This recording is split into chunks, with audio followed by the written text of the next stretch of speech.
Hi folks, and welcome to this week's track guide of the Skip Barber at Gilles Villeneuve circuit, better known as Montreal. Now, we did do kind of a practice race simulation. I do this kind of before a race. If I'm going into it, just have a quick practice, see how the tyres feel, see how the track warms in, see how the tyres warm in. And we did get a few consistent low 54s, and then we broke into the 53s, which was really happy with that, to be honest. So the lap I'm going to show you is actually a 153.764. I will also show you the temperature and weather, just in case you're at a slightly hot or a cooler track and getting different lap times and not being able to carry as much speed through the corners. Braking distance, who knows, but that's the details there. And what I'll do is turn the camera around and I will get rid of the webcam and we will crack on. Oh, I don't want to be that close. So coming across the start finish line, some people straight line it and come down here. No, I don't really think it might be worth a tenth or two, well, half a tenth, maybe quarter tenth, not that much. The important thing is reduce the radius of this corner as much as you can within reason. And my breaking point is this stub of grass here, just before it disappears over me nose cone. I don't want chopper, I want that one.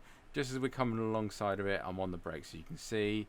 Braking all the way in a straight line to second gear, and then when I get into second gear, I'm turning in just before the shadows won't always be there, obviously, but sort of before this little grassy bit here.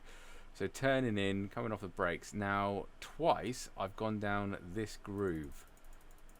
So you see how the curb, I hope that comes up well enough on the camera, the curb's got this massive drop off.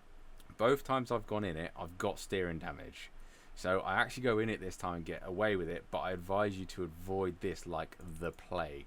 So you see massive great bumps, and well, it wasn't too bad actually, to be honest. Let's go chase and see if I did clip it. Oh, I didn't clip it. I was lucky on that one. It felt like I went through it, but I obviously just skimmed it.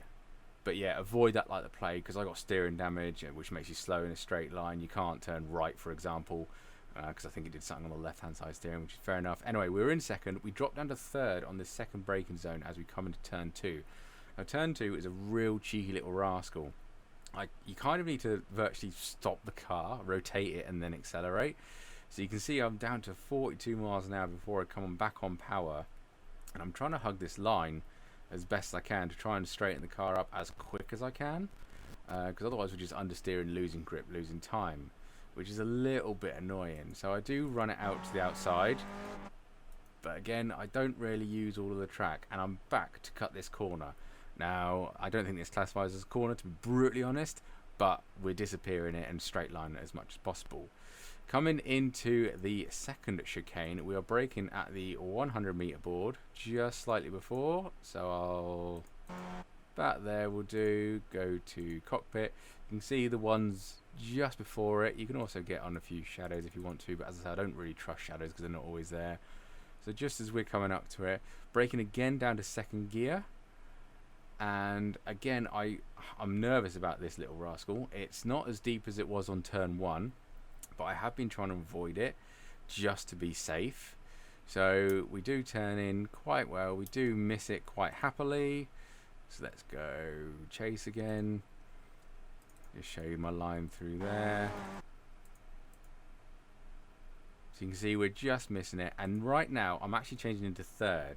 I find it gets us better exit, and also we're not changing gear and trying to miss the wall at the same time. So I'm trying to make my life a little bit easier. So I'm lifting off the throttle, as you can see, changing into third, back on the power, trying to nip this little bit of grass. I've been finding it kind of rotates the car a little bit, but you don't want to get too much because you will bounce wide.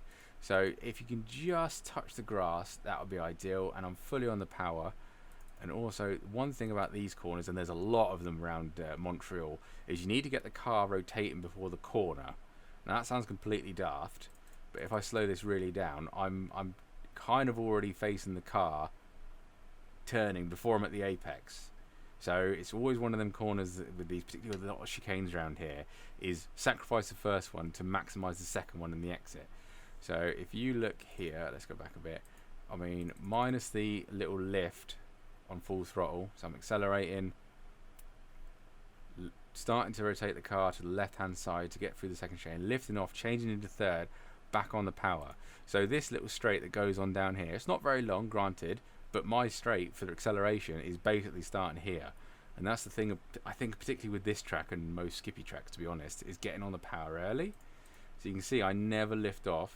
I'm in third gear, don't have to lift off on the exit, and I'm going to gain all the way down this straight, which is going to be really handy. So next chicane, it's kind of like Monza this, straight chicane, straight chicane. So I don't run too wide, but you can see this guy ahead, he's taking a very shallow line in a, he's braking in a straight line, which is good, but I think you can maximize the entry of the corner by taking this angle into it. So I'm again braking in a straight line, but I'm off angle, so I'm actually widening the entry to the corner. So I'm all the way down into first gear again, and I'm avoiding this because the car does tend to bottom out. And if you bottom out, you kind of do what this guy's doing and spinning around and having a lovely time. So he did put me off a little bit, but it wasn't too bad because I was just concentrating on my line. We change into second. Now, this is another important one. I avoid this curb. I've been finding that if I ride it too much, the car does rotate and I seem to get a lot of wheel spin. So I avoid it and try and maximize speed on exit, which I think I do because I'd never come off throttle again until we're down at the bridge. So let's hurry up and go down to the bridge. Right, most cars you brake at the bridge, and I kind of agree with that, but I'm braking a little bit later than that. I'm kind of braking halfway as I'm under it. So I'm on the brakes. I was kind of a little bit on the brakes before then, but not really braking because I'm still full throttle. So I'd say I'm braking a good amount now, and I'm braking in a straight line if I can get it going slow enough, and definitely avoiding this bit of grass. It is a cheeky little rascal, and the only way you're going if you're doing that is around. But that is also kind of my turning in point. So as soon as I'm next to the grass, I'm turning in. So what I'll do is I'll do that from the cockpit just so you guys can see. So braking about now, all the way down into second, turning in just as I hit the grass. Now this curb here, you can take it, but you don't want to take too much of it because again you will bottom out. And again, it's all about sacrificing the first corner to maximize the second corner, because again we've got a nice straight down here, brilliant overtaking opportunity down here, so definitely try and maximize this corner. But we take a bit of curb. We're also snatching third gear, I hope. Snatch third gear, do it, there we go, there's the lift of third gear, riding this curb a hell of a lot, and now we're all full power all the way down. I find snatching third can help with wheel spin, and also again we're not doing too much work trying to avoid the wall. If we're trying to avoid the wall, you know, change up a gear and things like that, it's all about making life as easy as we can. So I'll go to chase cam for this one just so you can see my line through it. So again, not too much curb because we don't want to maximize, don't want to minimize our steering, sorry. Changing to third before the second apex and just fully on the power. And again, I'm not using all the track because that wall can creep up quite quickly. Fast forward a little bit down to the most important corner on the circuit. It's one of the slowest, and you've got that massive, huge back straight where if you get a good exit, you might be lucky enough to defend, but the slipstream is going to be almighty powerful here. So I'm getting the car, straight line it as much as we can, and we're kind of braking about the 150 mark.